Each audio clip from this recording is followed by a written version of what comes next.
یہ اللہ کی مہربانی ہے، ایک ایک کر کے جس نے اس دعوت حق کے ساتھ خیانت کرنے کی کوشش کی، اسے ملائن کرنے کی، ایک ایک کر کے ذلیل ہوا ہے دنیا میں۔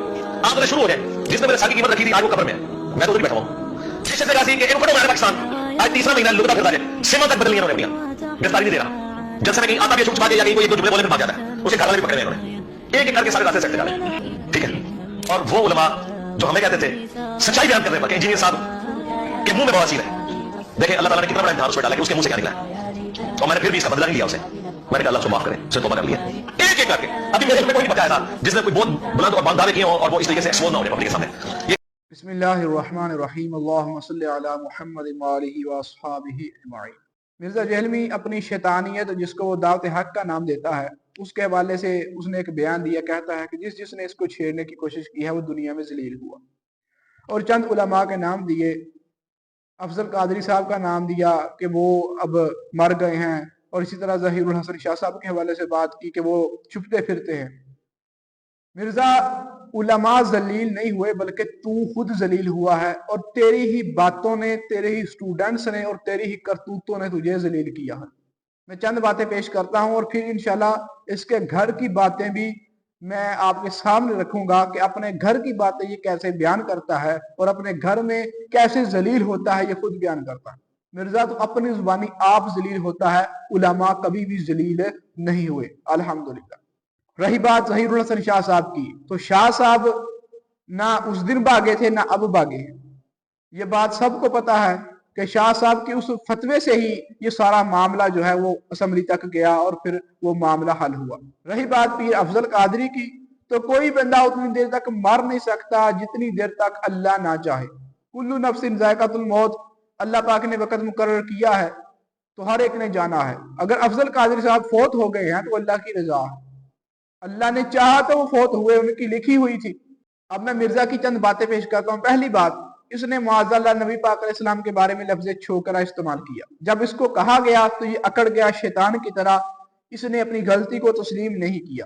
لیکن پھر عمر صدیق وہابی نے جب اس کو چھوکرا کہا تو پھر اس کے اندر کی شیطانیت کو آگ لگی کہ مجھے چھوکرا کہہ دیا، تو اس وقت بھی یہ ذلیل ہوا اس بات کے اوپر کہ رسول اللہ کے لیے اس نے یہ لفظ استعمال کیا معاذ اللہ، تو تب اس کو کچھ مسئلہ نہیں تھا، لیکن اس کے لیے جب کیا گیا تو یہ فوراً اس آگ بگولا ہو گیا، تو اس وقت بھی یہ ذلیل ہوا، اس کی یہ کرتوت سامنے آ گئی کہ اس اپنی ذات کے لیے یہ کتنا اکڑ سکتا ہے، کتنا آگ بگولا ہو سکتا ہے۔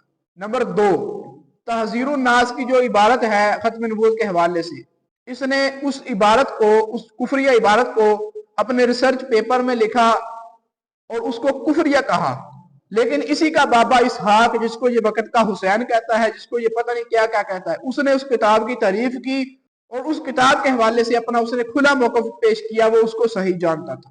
پھر جب اس سے پوچھا گیا تو وہی کفریہ عبارت جس کو یہ کفریہ لکھ چکا ہے، کہہ چکا ہے، یہ پھر اس کی طویلیں کرنا شروع ہو گیا۔ وہاں پہ بھی یہ مرزا ذلیل ہوا کہ پہلے ایک کو کفریہ کہہ رہا ہے پھر اس کی طویل کر رہا ہے، تو یہ اس کی ذلالت اسی کے ہاتھوں ہوئی۔ پھر کشف الالہام کے اجماعی عقیدے کو اس نے کفریہ کہہ دیا، لیکن اسی کے باب اسحاق نے اس کو کشف الالہام کو جائز کہا، وہاں پہ بھی یہ ذلیل ہوا۔ چشتی اور تھانوی کے حوالے سے یہ کہتا رہا جو طویلیں کرتا ہے وہ بھی کافر، پھر اسی کے باب اسحاق نے طویلیں کی بقول اسی کے، اور اس کا بابا غامدی طویلیں کرتا ہوا پکڑا گیا۔ لیکن جب اس سے کہا گیا کہ اسحاق طویلیں کرتا تھا، پھر یہ اپنی بات سے مکر گیا کہ وہ ویڈیو دکھاؤ کہاں اس نے طویل کی ہے، حالانکہ خود ہی یہ کہتا تھا کہ اسحاق نے طویل کی ہے۔ وہاں پہ بھی یہ مرزا ذلیل ہوا۔ پھر مناظروں کے ٹائم قیامت تک جب کوئی آ جاتا ہے تو تب بھی یہ ذلیل ہوتا ہے۔ جلالی صاحب کو اس نے کہا تھا کہ آپ نکل باہر، لیکن اب جلالی صاحب کے شاگردوں نے اوکے بات کی کہ ہم مناظرے کے لیے تیار ہیں، پھر کہنے لگا میں نے تو مناظرے کی بات ہی نہیں کی، وہاں پہ بھی یہ ذلیل ہوا۔ اور پھر علماء اکرام جب ختم نبوت کے معاملے میں کورٹ جانا تھا، اس فائز عیسیٰ نے جب غلط فیصلہ دیا تھا، اس نے اپنی ڈائری پہ ہاتھ پھیر کے کہا تھا کہ یہ کچھ نہیں کر سکتے۔ علماء اکرام پھر الحمدللہ گئے ہیں، انہوں نے ختم نبوت کی حفاظت کی ہے، اس وقت بھی یہ ذلیل ہوا، اس کی ذلالت اس وقت بھی سامنے آ گئی۔ یہ میں نے چند باتیں پیش کی ہیں، ہزاروں باتیں پیش کر سکتے ہیں اس کی کائی کرتوتوں کی۔ اب میں اس کے گھر کی باتیں بقول اس کی پیش کرنا چاہوں گا کہ یہ کیسے اپنی ہی باتوں سے ذلیل ہوتا ہے۔ پہلے اس نے ایک فتویٰ دیا امام و خطیبی کی تنخواہ کے حوالے سے، جو امام و خطیب تنخواہ دیتے ہیں امام اور موذن، تو اس وقت اس نے کہا کہ وہ تو لے ہی نہیں سکتے، ان کے لیے جائز نہیں ہے۔ نہ اذان کی اجرت ہو سکتی ہے، نہ نماز پڑھانے کی اجرت، اور نہ یہ کہا کریں کہ جی ٹائم دی لیندے نے اجرت، نماز نہیں لیندے، یہ بھی جعلی بات ہے۔ ٹائم ادھر سے لینی ہے, نماز اپنے لیے وہ پڑھ رہا ہے تو اس کی وجہ کیوں لے رہا ہے؟ پھر اپنے ایک اور بیان میں کہتا ہے کہ امام کی تنخواہ اور خطیب کی تنخواہ اتنی ہونی چاہیے, 50,000 ہونی چاہیے, اتنی ہونی چاہیے. میں نہیں کہتا کہ وہ فاقے کریں, ایٹ لیسٹ آج کے دور میں 50,000 سے کم کسی بھی امام مسجد کی تنخواہ نہیں ہونی چاہیے, خطیب حضرات کی 1 لاکھ سے کم نہیں ہونی چاہیے. یعنی پہلے کہہ چکا کہ لینا جائز نہیں ہے, پھر کہنے لگا اتنی ہونی چاہیے. یہاں پر بھی تیرے فتوے نے تجھے ذلیل کر دیا. اپنے ایک بیان میں کہتا ہے کہ میرے بیوی بچے اگر میرے پاس بیٹھ جائیں تو میں انہیں کہتا ہوں کہ چلو اٹھ کے چل جاؤ, میرا ان کے ساتھ یہ رویہ ہے. یقین کریں میرے بیوی بچے بھی میرے پاس تھوڑی دیر بیٹھے ہیں, میں کہتا ہوں ان کی مسئلہ ہے, گٹو رو, خالی بیٹھنے سے کیا نکالنا ہے, یا مجھے کام کرنا تو یا جاؤ اپنا کام خود کرو یار. دنیا میں ہم اس لیے آئے ہیں کہ بیٹھ کے تو فضول ایک دوسرے کو دیکھتے رہیں, جنت میں دیکھ لیں گے بھائی. تو جب پھر اس سے ایک سوال کیا گیا کہ تم نے ایسا کہا تھا تو صاف ہی مکر گیا, میں نے تو کہا ہی نہیں. جو آپ نے بیچ میں کی تھی ایک دفعہ ایک لیکچر کے اندر, آپ نے کہا تھا کہ میرے گھر والے بھی اگر میرے پاس آ کے بیٹھے تو میں نے کہتا ہوں چلے جاؤ, فضول میں نہ بیٹھو. نہیں ظاہر ہے اس انداز میں تو میں نہیں کہتا نا, ورنہ تو مجھے ہی نکال دیں گے وہ. یعنی کہ ایک بار کر دیتا ہے پھر اس سے مکر جاتا ہے. اور بالکل بڑا مرزا بھی وہ بھی ایسے ہی کرتا تھا, اسے بھی پتہ نہیں چلتا تھا کہ میں نے کیا بکواس کرنی ہے, کیا کہنا ہے. پھر ایک بیان میں کہتا ہے میں جتنا بد اخلاق باہر ہوں اتنا ہی گھر پہ ہوں. آپ کو پرسنل بتاتا ہوں, میں جتنا باہر ہوں نا بد اخلاق اتنا ہی گھر میں ہوں.